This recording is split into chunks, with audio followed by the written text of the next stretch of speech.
2 சொட்டு ரத்தம் சிந்தினதுக்கே நீ இவ்வளவு துடிக்கிறியே. என் அப்பாவும் அம்மாவும் என்னோட சேஷம் ரத்த வெள்ளத்துல மிதந்து என் கண்ணு முன்னாடியே செத்தாங்க. அப்ப நான் எவ்வளவு துடிச்சிருப்பேன். தூங்கிட்டாரா? பரவாயில்ல, இருக்கட்டும். நம்ம ரூம்ல தானே இருக்கு, காலையில பார்த்து கொடுத்துக்கலாம். புதுசா கல்யாணம் ஆனவங்க இந்த நேரத்துல போனா நல்லாவே இருக்காது. ஆனா இதோட உன் ஆட்டம் முடிஞ்சது. பார்த்துக்கிட்டே இரு, உன்னோட பாதையில முட்டுக்கட்டையா இந்த பைரவ பாபா இருப்பான். எந்த நாகமணியை நீ அடையணும்னு காத்துக்கிட்டு இருக்கியோ அந்த நாகமணியை நான் அடைவேன். அதை வச்சு எப்படி உன்னை சம்ஹாரம் பண்ண போறேன்னு பார்த்துக்கிட்டு. நானும் அர்ஜுனுக்கு கல்யாணம் ஆனதுல இருந்து உங்களை பார்த்துக்கிட்டு தான் இருக்கேன். எப்போ ஒரு மாதிரியா இருக்கீங்களே, என்னாச்சுங்க? ஏதாவது பிரச்சனையா? இவங்க யாருக்கும் சந்தேகம் வராத மாதிரி நான் நடந்துக்கணும். என்னங்க, என்னன்னு என்கிட்ட சொல்லக்கூடாதா? பாட்டி, அபசகுணம் பாட்டி. இத பாரு, எந்த விஷயமா இருந்தாலும் நேரடியா தெளிவா சொல்லு. பாட்டி, அது வந்து அர்ஜுன் ரூம்ல பாம்பு பாட்டி, பாம்பு.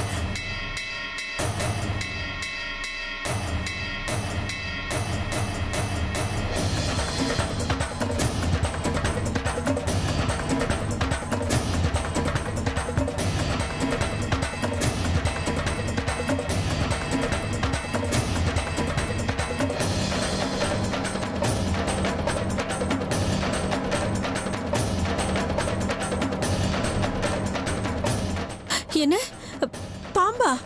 நம்ம அர்ஜுன் ரூம்லயா? ஆமா அத்தை, பாம்பு.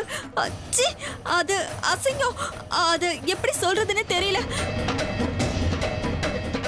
வாணி, நீ அது கொஞ்சம் தெளிவா சொல்ல. அவ என்னமோ பாம்புன்றா. அது நம்ம அர்ஜுன் ரூம்ல பாம்போட தோல் இருக்குங்க.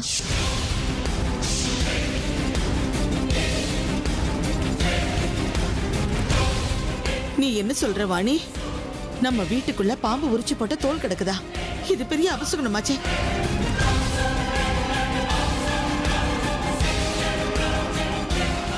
நீ இப்ப சொன்னது உண்மைதானா? உண்மைதான் பாட்டி. நானும் சின்னதையும் எங்க கண்ணால பாத்துட்டு வரோம்.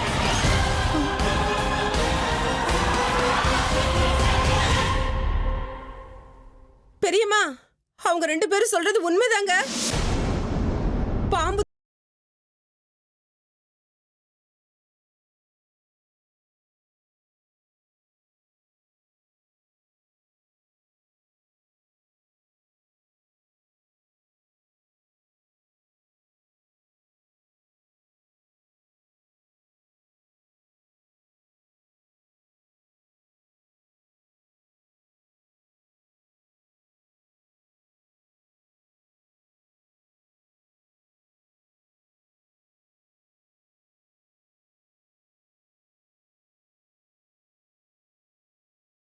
இன்னைக்கு எனக்கு முன்னாடியே எழுந்து ரெடி ஆயிட்டு உட்காந்துருக்கீங்க.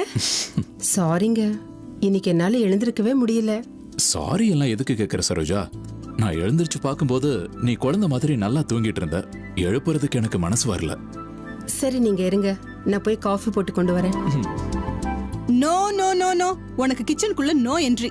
இனிமே கிச்சன் பக்கம் நீ தலை வச்சு படுக்க கூடாது. ஏன் அத்தை, ஏன் அப்படி சொல்றீங்க? அத நான் சொல்றேன். இனிமே நீ இருக்கிற இடத்துல இருந்தே ராணி மாதிரி ஆர்டர் பண்ணா போதும். நாங்க எல்லாரும் உனக்கு பணிவிட செய்யணும்னு அந்த ஆண்டவனே உத்தரவு போட்டாரு. என்ன மாமா இது, புதுசா என்னென்னமோ பேசுறீங்க? சரோஜா, இப்ப நீ ஒருத்தி இல்ல, 2 பேரு. உனக்குள்ள ஒரு உயிர் வளர்ந்துகிட்டு இருக்கு. அது எப்படா இந்த வீட்டுக்குள்ள வருவோன்னு உனக்குள்ள காத்துக்கிட்டு இருக்கு. இந்த மாதிரி நேரத்துல நீ ரெஸ்ட் எடுக்காம வேலை பண்றேன்னு ஸ்ட்ரெயின் பண்ணா எப்படிமா சொல்லு? ஆமா சரோஜா, இனிமே இந்த வீட்ல ஒரு துரும்பு எடுத்து அந்த பக்கம் வைக்கிறதா இருந்தாலும் சித்தியோட பர்மிஷனோட தான் பண்ணணும். புரியுதா? என்னங்க நீங்க அவங்கள மாதிரியே பேசுறீங்க? கர்ப்பமா இருக்கேன்னு நீங்க சொல்ற மாதிரி உட்காந்துட்டு இருந்தா யானை மாதிரி பெருத்து போயிடுவேன். நீ யானை ஆனாலும் பரவாயில்ல, ஐராவதம் ஆனாலும் பரவாயில்ல, இனிமே உன்னையும் இந்த வீட்டையும் பாத்துக்க வேண்டியது என்னோட பொறுப்பு. ஆமாமா சரோஜா, எங்களுக்கு ஒரே பையன். அவன் ஏதோ வெளிநாட்டுல அவன் வேலையை செஞ்சுட்டு இருக்கான். இங்க பிள்ளைன்னு சொல்லிக்கிறதுக்கு விக்ரம் ஒருத்தன் தானமா இருக்கான். நீங்க 2 பேருமே எங்களுக்கு பிள்ளைங்க தான். எங்க பிள்ளைங்களுக்கு வாரிசு வரப்போகுதுன்னா அது எங்களுக்கு கொண்டாட்டம் தானே. ஆமா சரோஜா, நீயும் விக்ரமும் குழந்தைக்காக ஏங்கி தவம் கிடந்ததெல்லாம் எத்தனை வருஷமா நாங்க பாத்துக்கிட்டு இருக்கோம். ஒரு குழந்தை பிறக்காதான்னு 2 பேரும் ஏங்கி தவிச்சத எத்தனை நாளா நாங்க பக்கத்துல இருந்து பாத்திருக்கோம். எத்தனையோ வருஷங்களுக்கு அப்புறம் இப்போ உன் கனவு நினைவாக போகுது. நல்லபடியா உன் கனவு நினைவாகி அது ஒரு குழந்தையா உன் மடியில விளையாடுற வரைக்கும் உன்னை நல்லபடியா பாத்துக்கிற பாக்கியத்தை எனக்கு கொடுங்க. அத்தை, எங்களுக்கு பொம்பளை பிள்ளைங்க இல்ல சரோஜா.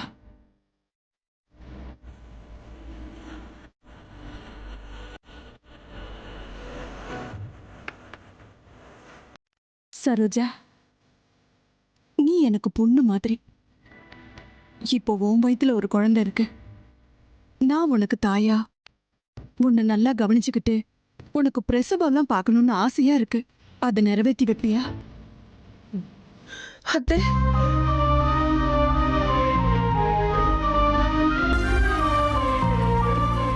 எனக்கு தாய் இல்லைங்கிற குறைய நீங்க மறக்கடிச்சிட்டீங்க. இத்தனை நாளா அமிர்தா எனக்கு ஒரு தாயா இருந்து என்ன பாத்துக்கிட்டா. இப்போ அவளோட பொறுப்பை நீங்க எடுத்துக்கிட்டீங்க. எனக்கு என்ன சொல்றதுன்னு எதுவுமே புரியல அத்தை. நீ எதுவும் சொல்ல வேண்டாம் சரோஜா. நாங்க செய்யற சேவையெல்லாம் அமைதியா ஏத்துக்கோமா.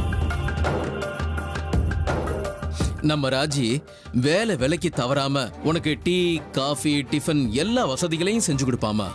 சரியா? அப்போ எனக்கு சரோஜாவுக்கு செய்யும் போது உனக்கு செய்ய மாட்டேனா?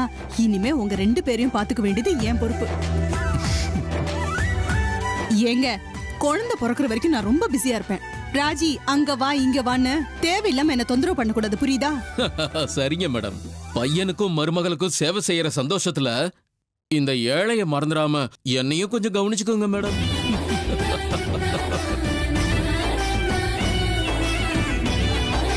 இத்தனை நாளா அந்த அமிர்தாவை கூட்டிட்டு வந்து வச்சுக்கிட்டு ஆட்டம் போட்டீங்கல்ல, பாத்துக்கிட்டே இருங்க. இனிமே இந்த வீட்டுல இந்த ராஜி ஆட்டம் போட போறா. உங்களையும் ஆட்டி வைக்கிறேன். நான் சொல்றத செய்யறது தான் உங்க எல்லார் வேலையும்.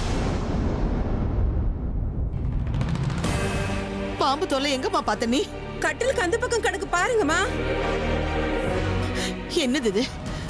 இந்த வீட்டுக்குள்ள, அதுவும் அர்ஜுன் ரூமுக்குள்ள பாம்பு தோல் உரிச்சு போட்டிருக்குன்னா அதுக்கு என்ன அர்த்தம்? எங்க இருந்து வந்திருக்கோம்? என்ன கேக்குறீங்களே அத்தை?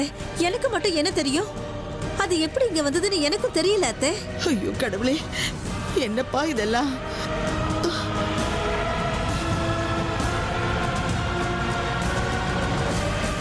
அது சரி, அர்ஜுன் அமிர்தா எங்க? தெரியாதுங்க ஐயா. நான் வரும்போது ரூம்குள்ள யாருமே இல்ல. எங்க? அத்தை, அங்க பாருங்க.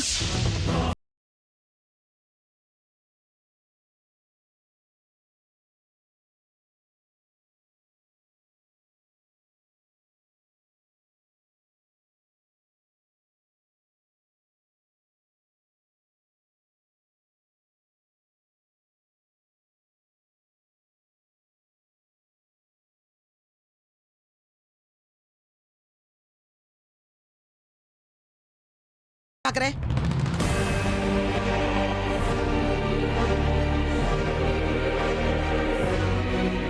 அது தண்ணி குடிக்கலான்னு போயிருந்தேன். என்ன அது? எங்க இருந்து வந்துச்சு அது?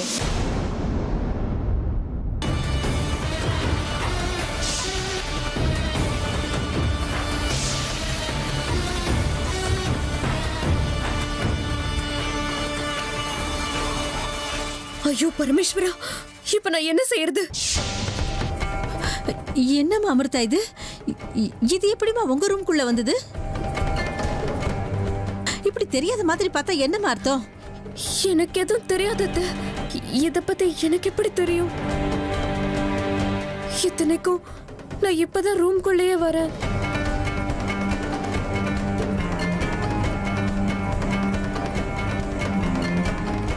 இப்பதான் நீங்க சொல்லிதான் நானே இதை பாக்குறேன்.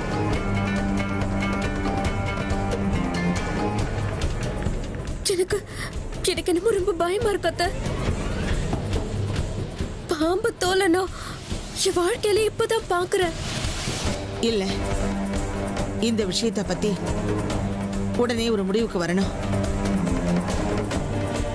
அப்படியே விட்டுட்டா பிரச்சனைகள் இன்னும் அதிகமாயிடும். விஷ்ணு, ஆமா, சாஸ்திரிகளுக்கு உடனே ஃபோன் பண்ணி இங்க வர சொல்லு. ரொம்ப முக்கியமான விஷயம்னு சொல்லு.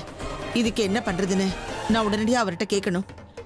அவர் என்ன பரிகாரம் சொல்றாரோ அதை செஞ்சாகணும். சரிம்மா, நான் உடனே ஃபோன் பண்ணிட்டு வரேன்.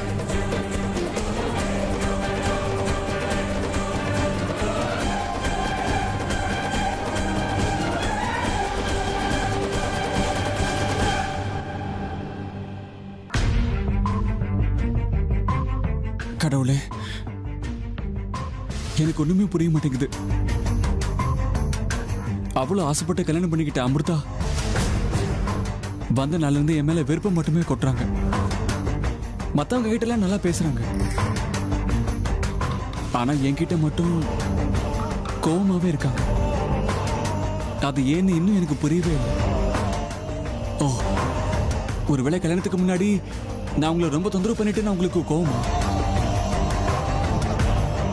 ஏற்கனவே ரொம்ப அழுத்தமான பொண்ணு தன்னோட கோபத்தை இந்த மாதிரி என்கிட்ட காட்டுறாளா? எனக்கு எதுவுமே புரிய மாட்டேங்குது. என் மனசுல இருக்கிற குழப்பத்தெல்லாம் நீ தான் தெளிவுபடுத்தணும். சொல்லுப்பா, அமிர்தா என்ன ஏத்துப்பாங்கல்ல? அமிர்தா என்ன ஏத்துப்பாங்கல்ல?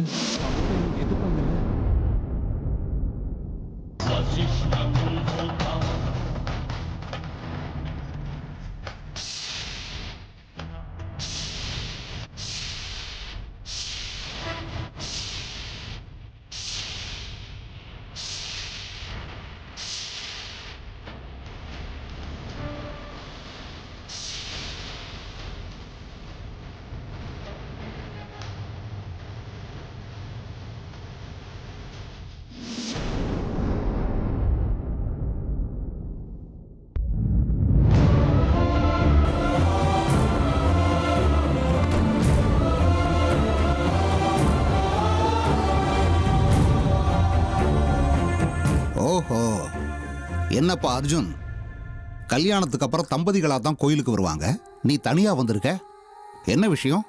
அதை வந்து சாஸ்திரி ஐயா, அமிர்தா ரொம்ப தலைவலிக்குதுன்னு சொன்னாங்க. அதனால தான் அவங்க பேர்ல ஒரு அர்ச்சனை பண்ணிட்டு போலான்னு நான் இங்க வந்தேன். ஓ அப்படியா, சரிப்பா. சாஸ்திரி ஐயா, உங்களுக்கு கை பார்த்து ஜோசியம் சொல்ல தெரியுமா? ஏன் கேட்குற? உன் கையை பார்த்து சொல்லணுமா? சரி, உன் கையை காட்டு.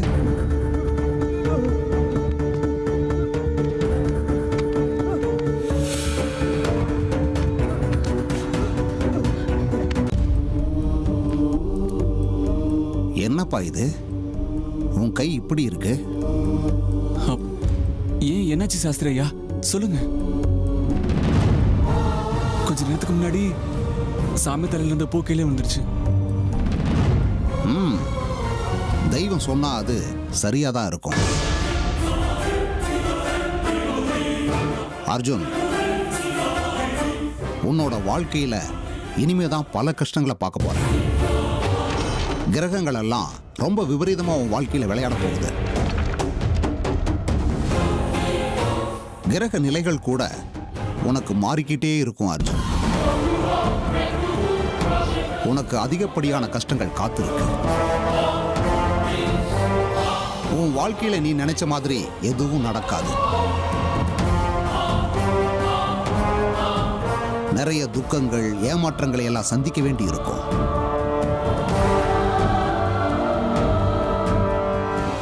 அப்படியே சாஸ்திரியா, இதுக்கு பரிகாரம் என்ன? இப்போதைக்கு எந்த பரிகாரமும் எனக்கு தெரியலப்பா. ஆனா ஒண்ணு மட்டும் நிச்சயம், நான் சொன்ன மாதிரி நிறைய ஏமாற்றங்கள், துக்கங்கள், தடங்கல்கள் இதெல்லாம் வந்து போன பின்னாடி நீ ஆசைப்பட்ட மாதிரி சந்தோஷம் உனக்கு கிடைக்கிற மாதிரி அறிகுறிகள் தெரியுது. சரிங்க சாஸ்திரியா, என்ன நடக்குதோ நடக்கட்டும்.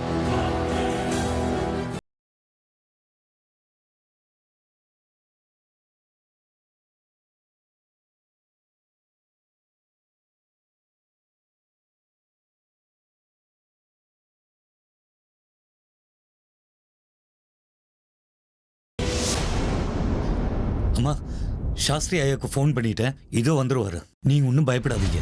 சரி, சாஸ்திரிகள் வரும்போது எல்லாரும் இங்கதான் இருக்கணும். அவர் வந்தப்புறம் அவர்கிட்ட இதை பத்தி பேசலாம். அர்ஜுன் எங்க? அத்தை, அவன் கோயிலுக்கு போயிட்டு வரதா சொல்லிட்டு அப்பவே கிளம்பிட்டான். அப்படியா? கர்ணா எங்க? அவனை கூப்பிடுங்க. ஆமா, ஆபீஸ்ல இம்பார்ட்டன்ட் மீட்டிங் இருக்கு.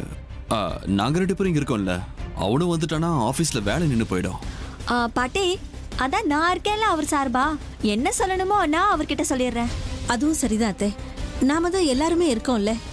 கொஞ்ச நேரத்துல சாஸ்திரிகள் வந்துருவாரு. ஆனா இங்க நடந்த இந்த விஷயத்தை பத்தி நாம எல்லாரும் கலந்து பேசியே ஆகணும்.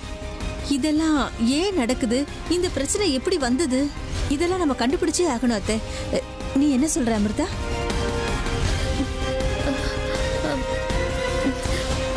ஆமா அத்தை. அவளை என்ன கேக்குறது? இவன் நேத்து இந்த வீட்டுக்கு வந்தவ, அவளுக்கு என்ன தெரியும்? அதுக்காக இவ அபிப்பிராயத்தை நாம கேட்காம இருக்க முடியுமா அத்தை? இவ இந்த வீட்டோட மருமக, ஞாபகம் இருக்கா? உங்க ஆசை மருமகளோட ரூம்ல தான் இந்த பாம்பு தோல் இருக்கு, அது ஞாபகம் இருக்கட்டும். சித்ரா, இப்ப நீ என்ன சொல்ல வர? அமிர்தா ரூம்குள்ள எப்படி இந்த பாம்பு சட்டை வந்ததுன்னு நாங்கெல்லாம் குழம்பிக்கிட்டு இருக்கிறோம்.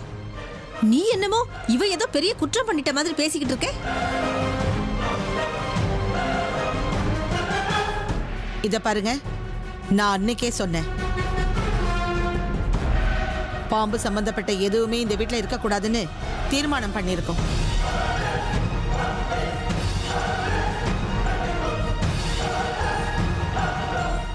இது பாம்போட சட்டை. இது எப்படி இந்த ரூமுக்கு திடீர்னு வந்துச்சு? அது எப்படி பாட்டி? அதுக்கு என்ன கை காலா இருக்கு? எங்க இருந்தோ வந்து நம்ம வீட்டுக்குள்ள இருக்கிறதுக்கு? சித்ரா சொல்றது சரியாதான் இருக்கு. அது தானால இங்க வர்றதுக்கு வாய்ப்பே இல்லை. வேணுனே யாரோ கொண்டு வந்து இங்க போட்டிருக்காங்க.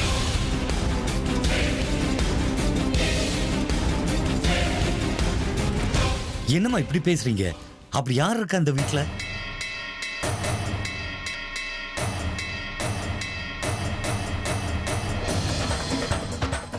ஆமாம்பா, அப்படி யாரும் இந்த வீட்டுல இல்ல. அப்படி இருக்கும்போது இது அத்தை, நீங்க என்ன சொல்றீங்க? இது கண்டிப்பா அவளோட வேலைதான்.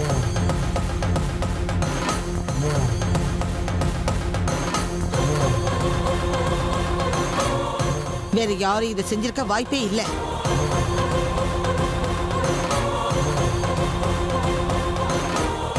அவதான், அவளைதான் இந்த மாதிரி எல்லாம் செஞ்சு நம்ம எல்லாரையும் பயமுறுத்த பாக்குறா.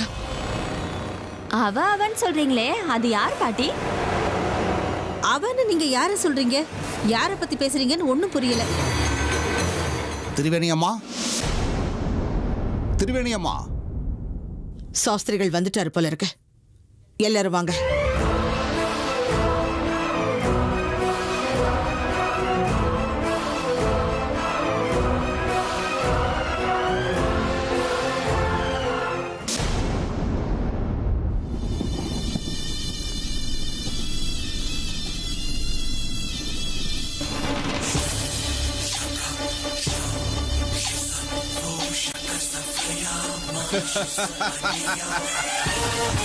விஷ்ணு, உன்கிட்ட இருக்கிற நாகமணி என் கைக்கு வந்து சேரணும். நான் செய்யற விசேஷ பூஜை தான் இது.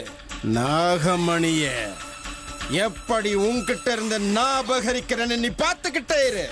இந்த பைரவ பாபா நாகமணியோட சொந்தக்காரனாவான். ஜெய் மகாகாளி.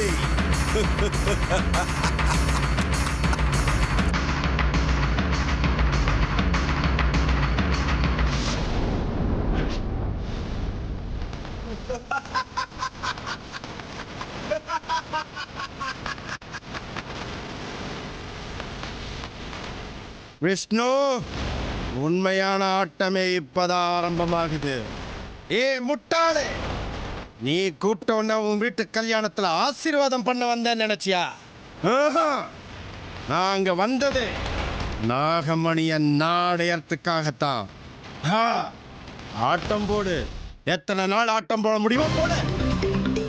நாகமணி என் கண்ணில் படாம எப்படி நீ காப்பாத்திக்கிறியோ காப்பாத்திக்கோ. நானும் பார்க்கிறேன், ஒரு கை பார்க்கிறேன். நாகமணி இந்த பைரவனுக்கு மட்டும்தான் சொந்தம்.